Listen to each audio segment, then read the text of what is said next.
maa ngi nuyu ñëpp di sant ñëpp di doore sama waxtaan fi ko présentateur bi daanele. Beaucoup de gens ont perdu la vie, d'autres ont perdu leur intégrité physique, d'autres avaient perdu la liberté, d'autres ont perdu leur travail. Loolu lépp, on ne peut pas passer ça par perte et profit. Moo tax le 17 novembre, après avoir conquis une majorité écrasante Assemblée nationale, bokk na ci ñiy njëkk a wote wala bokk na ci ñiy voté mooy de retirer la loi d'amnistie.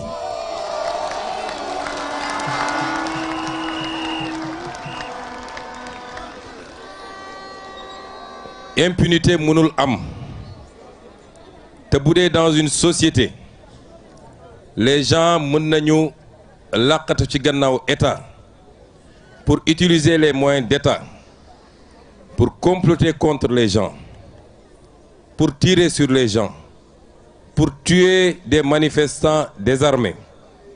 Ñu pare na loolu yëpp nañ ko effacer comme si ça n'avait jamais existé.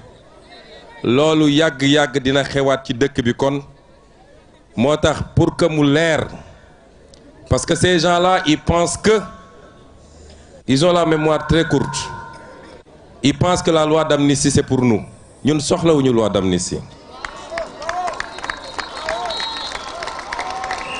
Quand bi ñu yónnee ay nit ñu fekk ma à la prison de Cap Manuel proposer une loi d'amnistie, je leur ai dit qu'on n'a pas besoin de loi d'amnistie. Benn élément moo ñu intéressé woon mooy na xale yi ñu jàpp ci prison bi te yoruñu faa nekk ñu génne leen. Mais une loi d'amnistie qui crée l'impunité pour des assassins, ñun d'accorduñu ci. C'est pourquoi quand ils ont persisté, ma jox instruction notre groupe parlementaire. Si cette loi d'amnistie c'est pour libérer les jeunes de la prison, votez oui. Si c'est pour couvrir les crimes de sang, votez non. Tous les députés Pastef ont voté non à cette loi d'amnistie. Kon ñun laqatuwuñu ci gannaaw loi d'amnistie, on n'en a pas besoin. Et tous les dossiers qui sont sur la table de la justice nañ ko génne waat teg ko leeral ko ba mu set wicc ñu xam lan la ak kan la. Loolu bokk na ci importance su élection bi.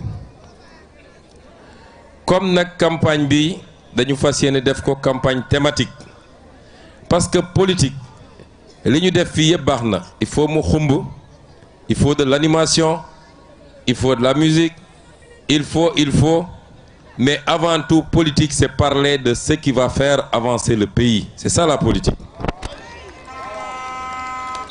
Mais avant de dire ce qu'on a prévu de faire pour le pôle Casamance, pour le pôle sud mooy pôle Casamance, dinaa dugal benn parenthèse bu ndaw, que tout le monde puisse nous comprendre et nous accompagner. Campagne électorale, campagne nationale, c'est très difficile. Nous sommes de 2017 à maintenant suñu 6e campagne nationale. Mais de 2022 à maintenant, nous sommes à la 4e campagne nationale. 2 campagnes nationales en 2022, 2 campagnes nationales en 2024, avec des écarts de 6 mois. Première campagne 2024 bi, on est sorti de prison pour enchaîner une campagne en plein mois de Ramadan. Loolu suñ leen ko waxul ak suñ leen ko waxee dafa métti physiquement, dafa métti ci ñun, dafa métti ci sécurité bi, dafa métti ci communicants yi, et c'est pourquoi il faut que nit ñi di ñu jàppale et qu'ils nous accompagnent. Au début de cette campagne, dama ne woon le directeur de campagne qu'il faut que ñu liggéey pour rassembler les gens par pôle, de grands rassemblements où on délivre le message pour ce pôle.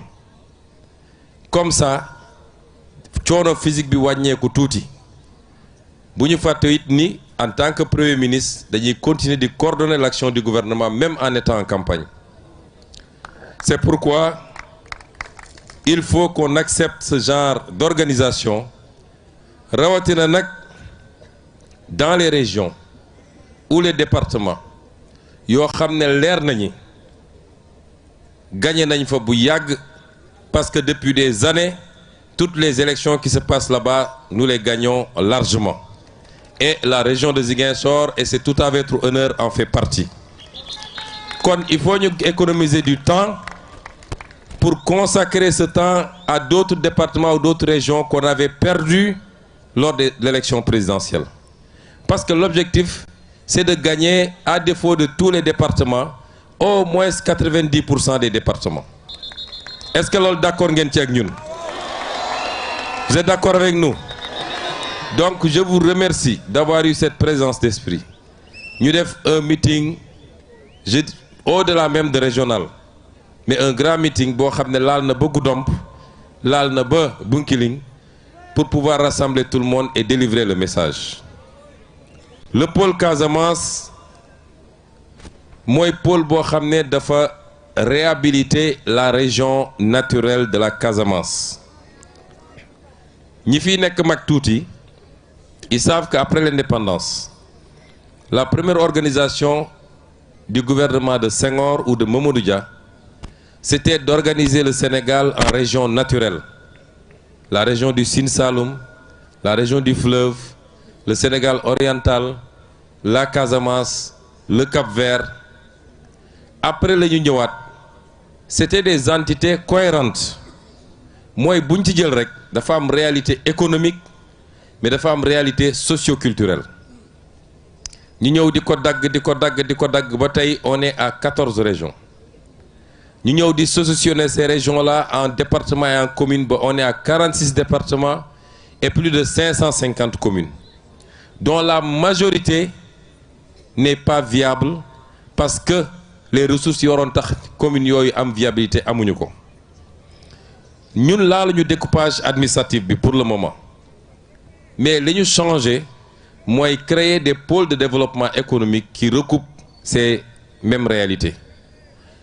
Ñambour et Bawol ben pôle la, le Bundu ak li wër fofu yépp ben pôle la muy Sénégal oriental, le Ferlo et le Fouta nek ben pôle, la région nord nek ben pôle, le Sine Saloum nek ben pôle, la région du Cap-Vert nek ben pôle, le Kayor nek ben pôle, ça nous fait 8 pôles de développement économique. Pôle bu nek nak, on a travaillé sur la base du potentiel de ce pôle à voir qu'est-ce qu'on va faire dans les 5 ans, dans les 10 ans, dans les 25 ans pour que ce pôle soit un véritable pôle de développement économique et social.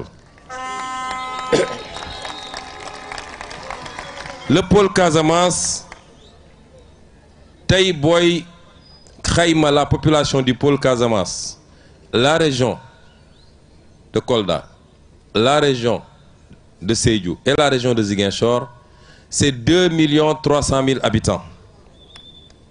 Mais nous savons qu'en 2025, nous avons 5 400 000 habitants. Donc la population du pôle sera multipliée par plus de 2, par 2,4. Évolution démographique, il faut nous saurale. Nous avons dit pôle bi ci pôle yi ñu gëna am pauvreté la bokk malgré tout le potentiel. Quand on classe les régions par pauvreté, les 3 régions du sud ak Kédougou ak Tamba toujours ñoy nek en tête de peloton. Alors que c'est les régions les mieux dotées par la nature dans tout le Sénégal. 600 000 francs par tête d'habitant moy PIB bi. Nous, à l'horizon 2050, nous voulons multiplier ça par plus de 3 parce qu'il est question d'aller à 1 800 000 ou 2 millions de francs par tête d'habitant. C'est des régions où le taux d'emploi est très faible. 13% de taux d'emploi.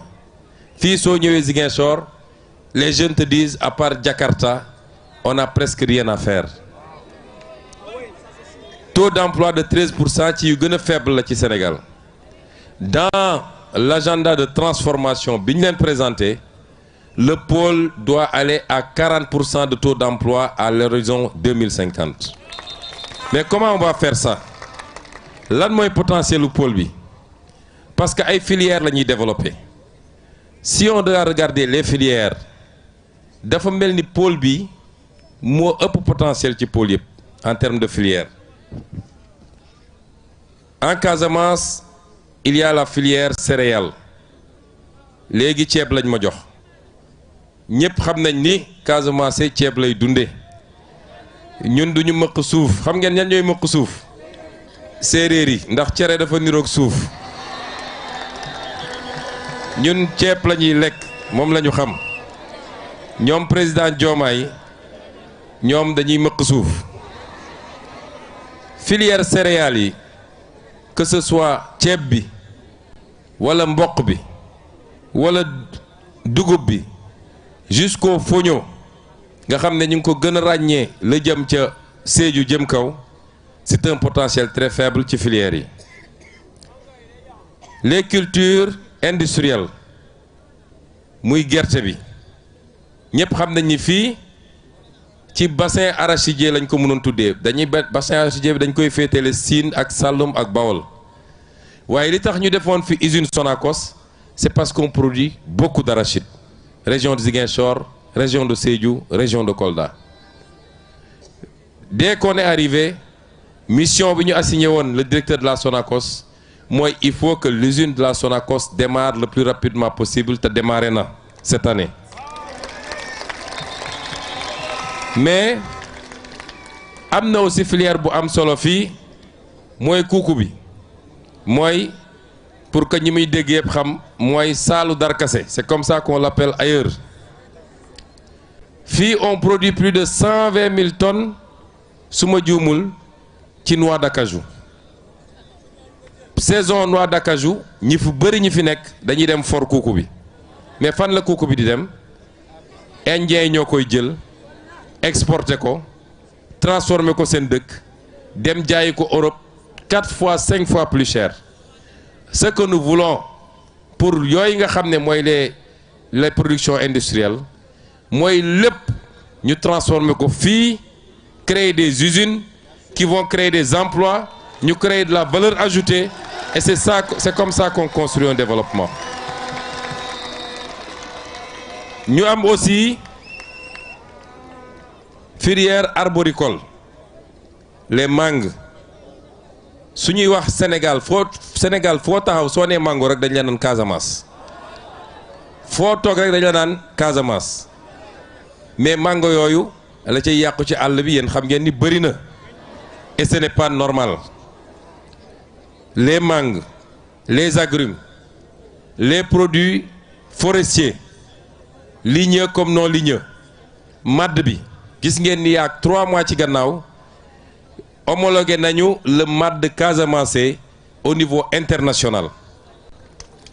Tool bi te yooyu yëpp fii la am Casamance doo ko fekk Dakar doo ko fekk Saint-Louis doo ko fekk feneen ak feneen. Man j'aime bien ces zones là waaye soo fa demee Siddéem nga fay fekk ak Sump ñoom de Ceefal donc fii ngay fekk yooyu yëpp te mu fiy yàqu. Notre volonté c'est de transformer tout ça ici en Casamance et vous allez voir avec l'agropole yàgg naa wax ni l'une des rares politiques que je trouve pertinente ci régime bi fi nekkoon mooy les agropoles mais pour 80 milliards agropole sud bi ak volem yi mu amoon yépp à Bignona à Oukout ba léegi dafa taxaw demul parce qu'il y avait pas de volonté mais parce que pendant des années on a combattu par les moyens de l'État parce que jàpp nañ ni y a un leader politique qui s'appelle Ousmane Sonko qui est de la Casamance demoon nañu ba bateau bi sax ñëwatul Casamance aéroport bi ñu arrêté ko ça c'est pas de la politique même ton adversaire s'il est maire d'une ville la nga xam ne dafa war a dem ci ville boobu da nga ko koy jox parce que dans cette ville nu mu tuuti am na quelques Ziguinchorois qui ont voté pour Macky Sall et donc retard yi ñu am yépp ba ci agropole bi loolu moo ko andi aéroport bi que nous comptons ouvrir au plus tard en début janvier mais jàpp naa ni fii ak décembre dinañ ko ubbi parce qu'on a fait ce qu'il fallait en termes de mobilisation des ressources warul woon yàggee nii et pire encore l'aéroport de Tobor nga xam ne moo waroon tax ñu arrêté aéroport bi il l'avait arrêté pendant toutes ces années-là fii am na la filière halieutique parce que on a l'océan ici mais am nañu aussi des fleuves et des bras de fleuves fii dëkku napp la ñun bi ñuy nekk xale fii Amergé Socé-Sall y avait beaucoup d'usines de pêche yooyu yëpp pratiquement arrêté na muy filière bu am solo mais y a la filière touristique capacité bi ñu am fii tourisme balnéaire Cap Skirring waaye aussi Abéné ak Kafountine ñëpp xam nañ ne am nañ capacité bu rëy et aujourd'hui déjà la caisse de dépôt et de consignation nga xam ne ki ko jiite mooy directeur de campagne bi monsieur Fadilou Keita ma bëgg ngeen tàccil ma ko la caisse de dépôt et de consignation ak SAPCO bi nga xam ne Serigne Mboup pas Serigne Mboup politicien wala homme d'affaires mais Serigne Mboup bële am na ay programme ñuy taxawal pour que plus tôt et le plus rapidement possible ñu lancer le programme touristique pour la zone Abéné Kafountine mais tout en relançant également le programme touristique bi nga xam ne mooy bu Cap Skirring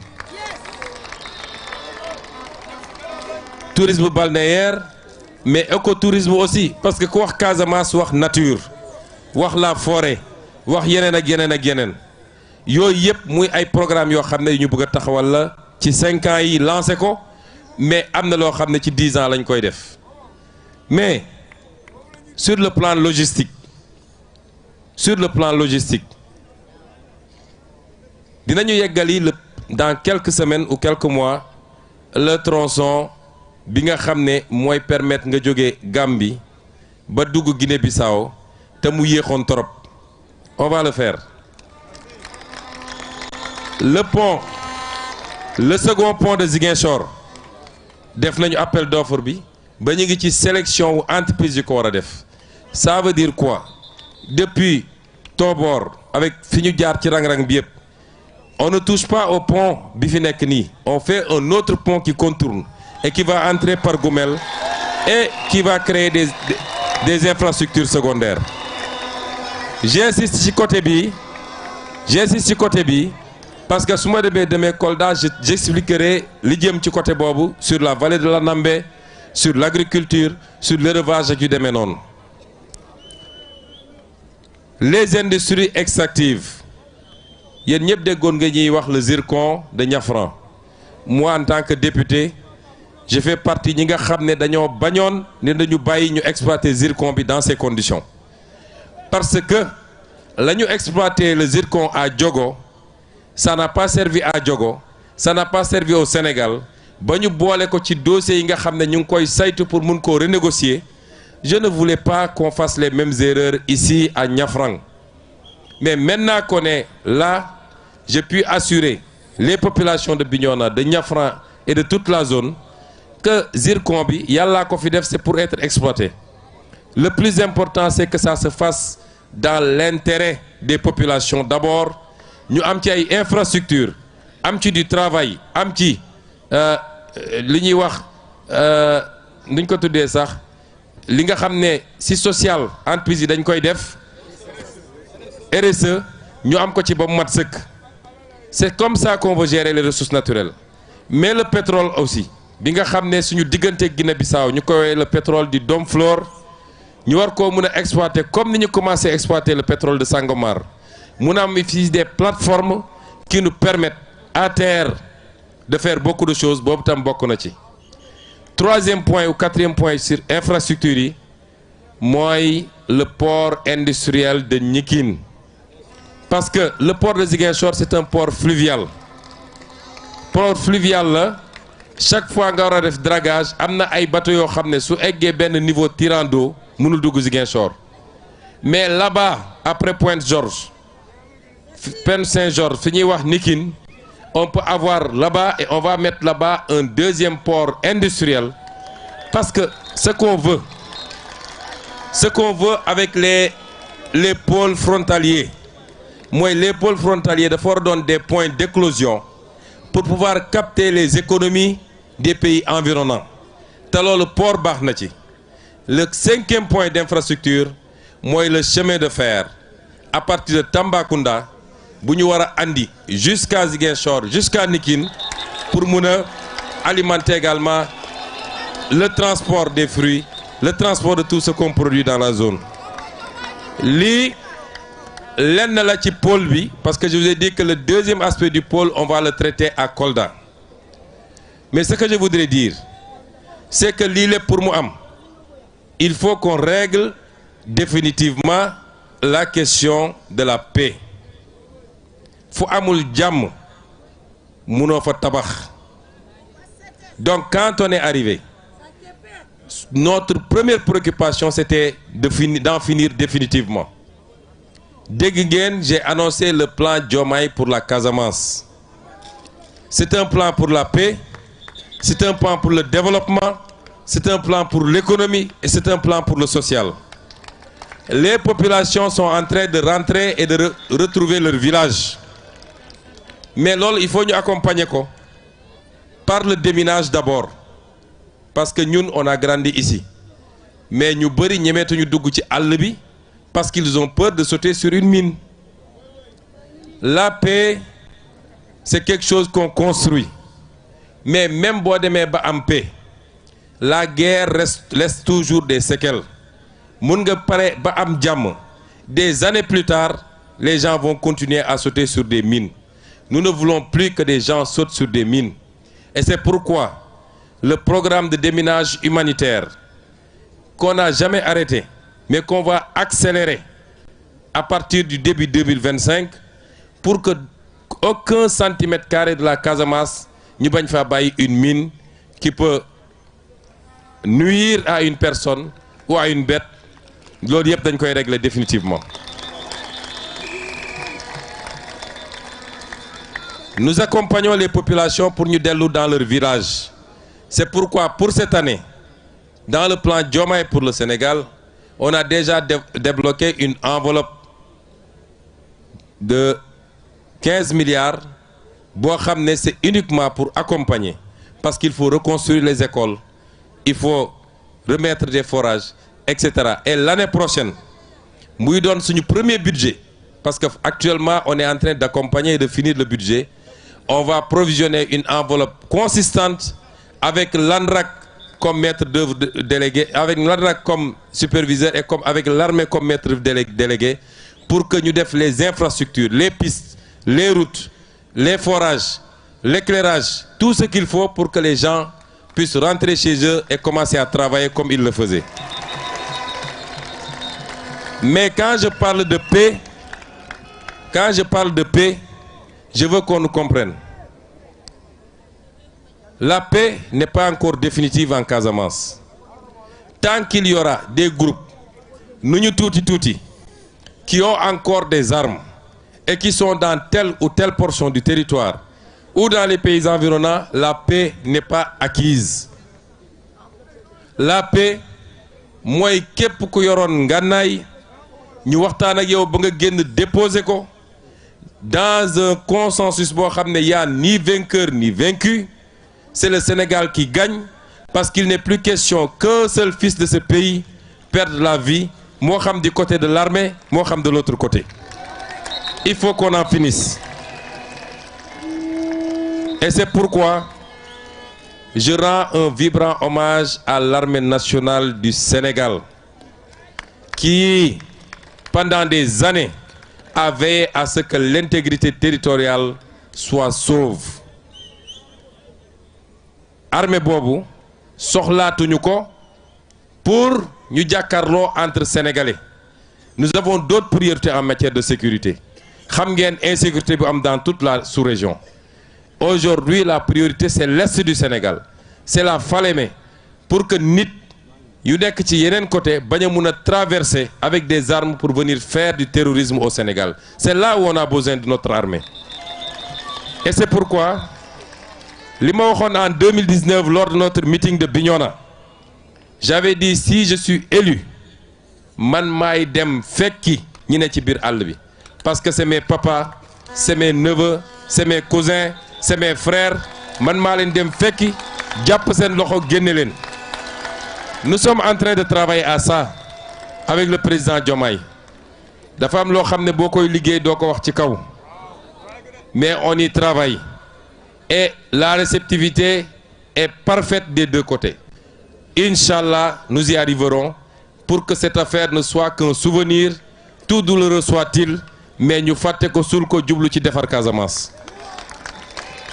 Mais je voudrais mettre en garde également, parce qu'il y a des apprentis politiciens yu jàpp ni ci problème mu Casamance bi la ñu war a defee seen politique. Je veux les mettre en garde. Am na ñu taxaw ne am na tel général c'est parce que dafa doon def liggéey bu baax en Casamance moo tax ñu sanctionné ko patati patata.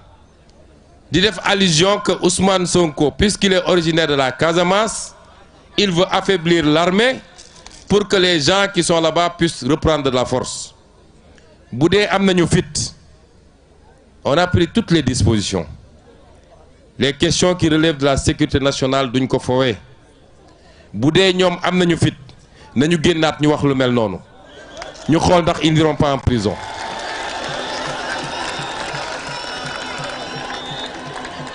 Fii kenn sanctionné wu fi un général wala un militaire parce qu'il combattait la rébellion.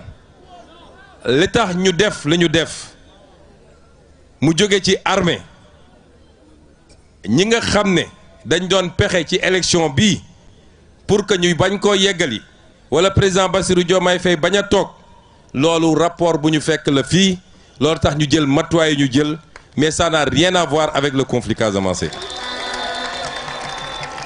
Il faut que les gens reviennent à la raison.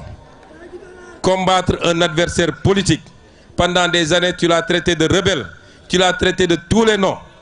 Moi je suis la preuve vivante que le Sénégal est un et indivisible. Parce que autant des Casamançais sont battus ici pour mettre un terme au complot et à l'entreprise de liquidation, autant des Sénégalais de tous bords se sont battus à Dakar, à Rufisque, à Bargny, à Keur Massar, à Saint-Louis, à Mbacké, partout dans le Sénégal et même dans la diaspora. Quand les gens ont dépassé ça, beaucoup de gens politiques, il faut que ça s'arrête. Et c'est pourquoi nous allons régler définitivement cette affaire, Inch'Allah. Mais ku ci bëgg a jeter de l'huile, jàpp ni mën nga ko politiquer, nous prendrons toutes nos responsabilités pour que tu ailles pourrir à Rebeuss. Parce que loolu bokkul ci politique. La ca des nag mooy, vous savez ce qui nous attend. Ce qui nous attend, c'est les élections législatives. Je vous avais présenté des candidats. Est-ce que Guy Marius Sagna a été un bon député? Est-ce qu'il a été un bon député au Sénégal? Est-ce qu'il a été un bon député à la CEDEAO? Est-ce que si vous aviez voté à 40% pour lui, est-ce que vous n'allez pas voter à 100% pour lui cette année? Est-ce que Madame Oulimata Sidibé n'a pas été une bonne députée? Est-ce qu'elle ne vous a pas bien représenté? Est-ce que M. Bakary Diédhiou a été un bon député? Est-ce que Alphonse Sambou a été un bon député? Kon, on vous avait présenté des députés, vous avez voté pour eux. Ils ont été à la hauteur. Mandat bi yeggul 2 ans la ñu def. On les a reconduits parce qu'on sait qu'ils vont dignement représenter la région, mais ils vont dignement représenter le Sénégal, au Sénégal et hors du Sénégal. Ñañ ca yokk aussi pour qu'ils viennent compléter, que ce soit ma jumelle Ousmane wala Awa, ñoom ñëpp je ne doute pas qu'elles seront d'excellentes députées qui représenteront la région à l'Assemblée nationale. Mais l'enjeu dépasse ça. Quelqu'un l'a dit ici. Dafa am des acteurs politiques. Yo xamné pendant des décennies on leur a confié ce pays. Ils l'ont mis dans un gouffre. Ils ont pillé le pays. Ils ont ruiné le pays. Ils ont préféré les intérêts étrangers aux intérêts sénégalais. Ñooñu bëgguñu seulement ñu ne ils ont perdu l'élection mais dañu bëgg suñu génnee ci élection bi leur score sera tellement ridicule que beneen élection buy ñëw duñu ñeme ñëw réclamer le suffrage des Sénégalais. Et c'est pourquoi il faut sortir massivement voter. Massivement, c'est important. Nous voulons avoir ici à Ziguinchor parce que ñeneen ñi dama leen fixé ay 70% parce que damay xool nu mu demee. Mais filles, je veux minimum 90 à 95%. Dans toute la région, nous voulons au moins 90 à 95%. Est-ce que vous me garantissez ça? Kon li moy enjeu élection bi et suñ ko défé on aura donné au président Diomaye les moyens de gouverner. On m'aura donné moi en tant que Premier ministre du Sénégal les moyens de dérouler le programme. En ce moment, tout ce que j'ai lu ici, dans 4 ans et demi, nous allons dem ci élection. Je reviendrai ici et je vous dirai est-ce que amna luñ ci def lu am solo ou pas et vous apprécierez. C'est comme ça que fonctionne la démocratie. J'avais oublié un point. Quand je parlais de la question de la paix, yéen ñëpp dégg ngeen temps yi un livre bu ñu bind. Ñu ne c'est une Française qui a écrit ça. On en a discuté avec le président Diomaye. Ce livre-là, personne n'en fera la promotion ici au Sénégal. Si cette Française veut écrire, elle n'a qu'à aller écrire sur la Corse qui demande son indépendance à la France. Elle n'a qu'à aller écrire sur la Nouvelle-Calédonie qui réclame son indépendance. Mais elle n'a pas à écrire sur le Sénégal. Et je veux dire à la France, je ne sais pas qu'est-ce qu'il y a derrière cette affaire. Parce que la France avait témoigné dans les années 90 avec Jacques Charpy en clarifiant la question de l'appartenance totale et intégrante de la Casamance au Sénégal. Maintenant qu'il y a un régime, comme je l'ai toujours dit, qui n'est pas anti-français, qui est pro-sénégalais, simplement. Un régime qui dit nous voulons notre souveraineté. Nous n'accepterons plus d'être des valets de qui que ce soit. On nous sort un livre. Et puisqu'ils ne peuvent pas revenir sur leur témoignage, ils ne peuvent plus parler d'indépendance, ils glissent sur la notion d'autonomie. On ne veut pas d'autonomie. Ce n'est pas ça la question. Nous sommes un État unitaire, du nord au sud, de l'est à l'ouest. Les mêmes réalités vont s'appliquer sur chaque portion du territoire national. Et ce livre-là ne sera pas autorisé au Sénégal, ne sera pas commercialisé au Sénégal, parce que nous n'avons des gens de Djogé avec un projet de déstabilisation pour venir nous parler de ce qui nous concerne, nous, Sénégalais. Si la France veut donner des archives, elle n'a qu'à nous donner les archives de ces exécutions sommaires au Sénégal pendant la colonisation. Des guerres qu'elle a menées ici, des tortures qu'elle a menées, des travaux forcés. C'est ça qu'on attend de la France. Qu'elle nous donne les archives de Thiaroye 44. Ne soxlawuñu des archives sur une prétendue autonomie de la Casamance. Donc, nous ngi leen di gërëm yéen ñëpp guddi na, ça a été très long, mais je peux vous dire une chose, ce pays va changer et il va changer radicalement. Nous allons bâtir un nouveau pays, nous allons bâtir de nouveaux fondamentaux, nous allons bâtir notre développement, nous allons renforcer notre unité nationale et nous le ferons avec chacun et chacune des Sénégalais. Je vous remercie. Assalamu alaikum.